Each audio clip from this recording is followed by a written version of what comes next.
안녕하세요.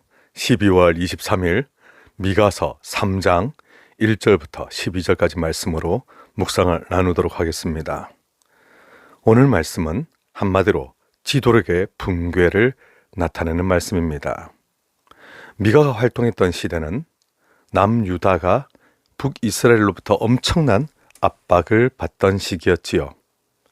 북이스라엘이 이미 아수르에 무너져 이제 흔적도 없이 다 사라지고 남유다는 예루살렘에 겨우 성전이 있다는 이유만으로 하나님께서 지켜주시는 것이라 믿고 그들은 상당히 방심하며 또 아무런 특별히 대책도 세우지 않고 하나님 앞에 기도하기보다 그냥 우리는 어떻게 잘 되겠지라고 하는, 이것은 믿음에 근거한 이 평안이 아니고 그냥 어떻게 되겠지라고 하는 좀 상당히 좀 자연주의적 세계관 안에서 오는, 이걸 평안이라 부를 수 있을지 모르겠습니다. 하여튼 그들은 좀 이렇게 쉽게 생각하고 있었습니다.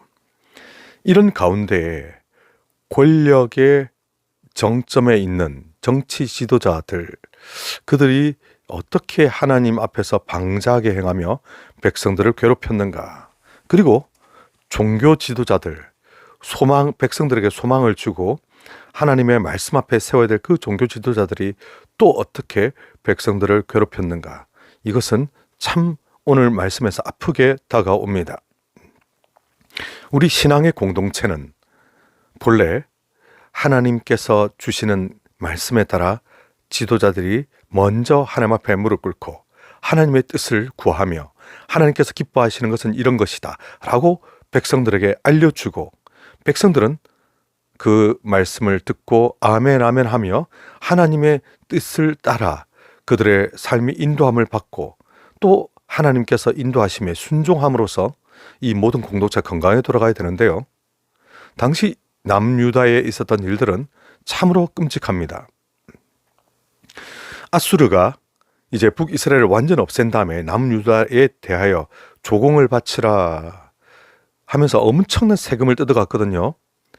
백성들은 도무지 먹고 살 게 없을 정도로 고통스러워했습니다. 그런 가운데 정치 지도자라는 사람들이 이 백성들의 고통을 돌보고 아파해 주기보다 오히려 더욱더 백성들을 힘들게 하며 자기 자신들의 뱃속을 채우는 데만 급급했습니다. 뿐만 아니라 종교 지도자들 또한 그렇게 했는데요, 종교 지도자들은 백성들을 위하여서 진실로 기도하며 백성들의 아픔을 돌아보며 백성들을 위하여서 정말 하나님의 말씀을 증거해야 될 터인데, 그들은 그렇게 하기보다 정치 지도자들과 딱 결탁이 되어 하나님께서 원하시는 것이 아닌 자기 자신들의 배를 채우기 위한 갖가지 술수들을 쓰기 시작했습니다. 얼마나 큰 불행인지 알 수가 없습니다. 그러면 밑에 이 백성들은 어떻게 먹고 살아야 될까요? 무엇을 의지하여 살아야 할까요? 정말 너무 캄캄한데요, 미가 선지자는 이 모습들을 보며 정의를 아는 것이 너희의 본분이다 라며 정의를 공의를 강같이 흐르게 하는 그러한 나라를 위하여서 정말 목숨을 걸고 예언을 하게 됩니다. 지금 남유다의 이 통치자들, 우두머리들, 그들은 정말 자기들의 권력을 공고히 하고 나라야 어찌 되든 백성들이야 어찌 되든 상관없이 자기들의 배만 채우는데요, 정말 북한의 누구 지도자와 너무 닮았지 않습니까? 이렇게 선을 미워하고 악을 기뻐하며 백성들을 착취하여 자신의 배만 불리려고 하는 이런 지도자들이 있을 때 어떻게 하면 좋을까요? 심지어 이제 종교 지도자들까지 이러한 정치 지도자들에게 쓴소리를 하지 못하고 정말 제대로 그들의 종교적인 선기능, 곧 세상이 혼탁해지고 세상이 죄악으로 가득 차며 세상이 특히 권력자가 하나님의 말씀을 무시하며 하나님을 업수히 여기고 멋대로 나라를 이렇게 범죄로 몰아갈 때 종교 지도자는 그것을 두고 하나님의 말씀으로 경고하며 하나님의 말씀으로 꾸짖으며 하나님께서 당신을 왕에서 패하시기 전에 회개하십시오라는 메시지를 종교 지도자는 본래 전해야만 합니다. 그런데 정치 지도자가 하나님을 두려워하지 않고 하나님의 말씀 앞에 서지 않는 것을 보고도 종교 지도자가 아무 말을 안 할 뿐더러 좀 더 나아가 그런 정치 지도자와 결탁하여 그에게 빌붙어서 그가 주는 떡고물을 받아 먹으며 자기도 정치적으로 한 자리를 하려고 계속하여 정치 지도자와 이렇게 붙어서 뭔가 한 자리를 하기 위해서 애를 쓰는 모습, 그것이 바로 지금 미가 선지자가 고발하는 아주 심각한 남유다의 사회상이었습니다. 자, 이런 일이 분명히 이전에도 많이 있었을 텐데요. 지금의 우리의 모습일 수도 있을 것이고요. 이럴 때 우리 일반 백성들은 어찌하면 좋을까요? 우리는 대체 어떻게 해야 하는 것일까요? 이와 관련해서 로마서 12장, 로마서 13장에서는 이 주제를 명확하게 다루고 있습니다. 참 우리가 기대하는 바와는 좀 다른 말씀, 로마서 13장 1절에서는 모든 권세가 다 하나님께로부터 나왔다라는 것을 선언하면서 그러므로 너희는 모든 권세에 굴복하라라는 도무지 우리 민주주의의 사고방식으로는 이해하기 힘든 그러한 말씀을 주시고 있습니다. 이상하죠? 우리는 정치 지도자, 종교 지도자들이 이렇게 잘못하게 되면 이것을 혁명을 통해서 엎어버리는 것을 우리는 생각을 할 수 있습니다. 이것은 하나님께서 우리에게 원하시는 것은 아닙니다. 그리고 또 우리는 생각하기를 엎지도 못할 것 같으면 우리는 뒤돌아서서 욕하는 것을 생각할 수 있습니다. 정말 나라가 누구 때문에 엉망이 되었다라면서 우리는 정치 지도자, 종교 지도자들을 이제 욕하면서 그들을 손가락질하면서 이렇게 하는 것을 또 생각할 수 있습니다. 근데 하나님께서는 이것도 기뻐하지 않으십니다. 하나님께서 우리 그리스도인들에게 기뻐하시는 솔루션, 우리의 해법은 다름 아닌 기도입니다. 기도는 왜 기도가 혹시 무력하다고 느끼시나요?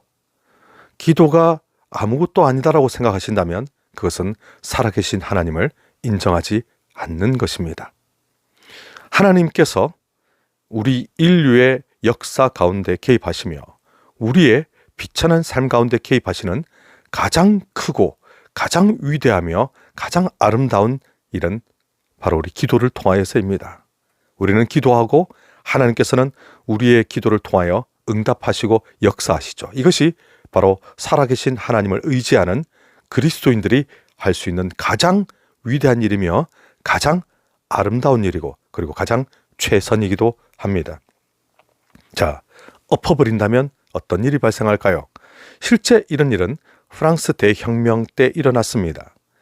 정치 지도자, 종교 지도자들이 아주 결탁하여 나라를 쑥대밭으로 만들면서 더 이상 하나님의 말씀도 선포되어지지 않고 그저 돈과 권력에 눈이 먼 어마어마한 부패만이 프랑스 전체를 다 이렇게 지배하고 있었고 화가 난 온 군중들은 그 이제 레 미제러블 우리가 작품에 보면 나오지 않습니까? 나라가 그냥 다 뒤엎어지죠. 그러면서 정치 지도자, 종교 지도자들 모조리 다 엎어지면서 이제 새로운 세상, 아름다운 세상이 와야 하는데 다 엎어버리고 나니 이 어떻게 이제 되는 걸까요? 우리가 하나님의 말씀 안에서 건강하게 이렇게 개혁이 돼야 되는데 이게 그냥 너무 분노한 나머지 모두 다 그냥 엎어버렸단 말이죠. 혁명을 통해서. 그러고 나니까 이 교회도 사실은 완전히 뿌리가 다 뽑혀지게 되는데 이 교회가 말씀 안에 개혁이 되는 것은 필요하지만 교회가 통째로 그냥 다 이 세상에서 사라져야 될 것으로 이렇게 인식이 되는 것은 그렇게 해서 이제 나라의 구조가 그렇게 흘러가는 것은 참으로 위험한 것입니다. 실제로 프랑스는 그때 모든 교회가 이제 국가의 통치 권력 아래에 들어가게 되면서 국가의 감시와 그리고 이 지휘를 받게 되는 참 이것이 민주주의의 상황에서 이것이 바람직하다 생각하시나요? 아니요. 이것은 종교 분리의 정교 분리의 원칙에도 어긋나거니와 건강한 모습은 아닙니다. 중국이 가만 보면 국가가 종교를 지배하잖아요. 이것은 참 좋은 모양이 아닙니다. 프랑스가 그렇게 큰 홍역을 앓고 나더니 오늘날의 프랑스의 기독교가 겪고 있는 위기를 생각해 보십시오. 그들이 지금 동성애를 비롯하여 온갖 끔찍한 일들을 당하고 있는 것들을 생각해 보십시오. 우리는 이렇게 다 엎어버린다고 해서 문제가 해결되지 않습니다. 다 엎어버리는 것은 공산당의 그 문화 대혁명 같은 그런 방식이잖아요. 그래서 하나님께서 기뻐하시는 것이 아닙니다. 그렇다고 뒤에서 그냥 우리가 수근수근 욕만 하면서 그 사람 때문에 나라가 엉망이야, 그 사람 때문에 나라가 엉망이야 이렇게 지도자들을 욕한다고 하면 우리 속은 후련할지 모르지만, 저는 해보니 속도 별로 후련하지 않았습니다만, 도대체 거기서 우리는 소망을 발견할 수 없습니다. 우리는 뒤에서 욕함으로써 나라를, 교회를 걱정하는 것처럼 우리는 적당히 포장할 수 없습니다. 우리는 그 힘으로 우리는 기도하며 살아계신 하나님께서 남유다를 회복시키시는 것처럼 우리 대한민국도 회복시켜 주실 것을 믿고, 우리 교회를 회복시켜 주실 것을 믿고 우리는 더욱 기도하기에 힘써야만 합니다. 남유다가 비록 나중에 바벨론에서 멸망하고 포로로 끌려가기도 하고 많은 아픔을 겪지만 하나님께서는 그들을 완전히 멸하시지 않습니다. 오히려 나중에 회복시키시고 돌아오게 하시고 그들에게 성전과 성벽도 허락하시고, 그리고 마침내 예수 그리스도를 보내주심으로써 위대한 구원의 역사를 이루어 가시죠. 하나님은 살아계십니다. 그러므로 지금 당장 뭔가 되어지지 아니한다고 해서 절망하거나 그냥 우리가 뒤집어 엎어야지 혹은 그냥 욕해야지로 끝날 것이 아닙니다. 하나님은 살아계십니다. 그 하나님을 의지하여 오늘 하루도 승리하시기 바랍니다.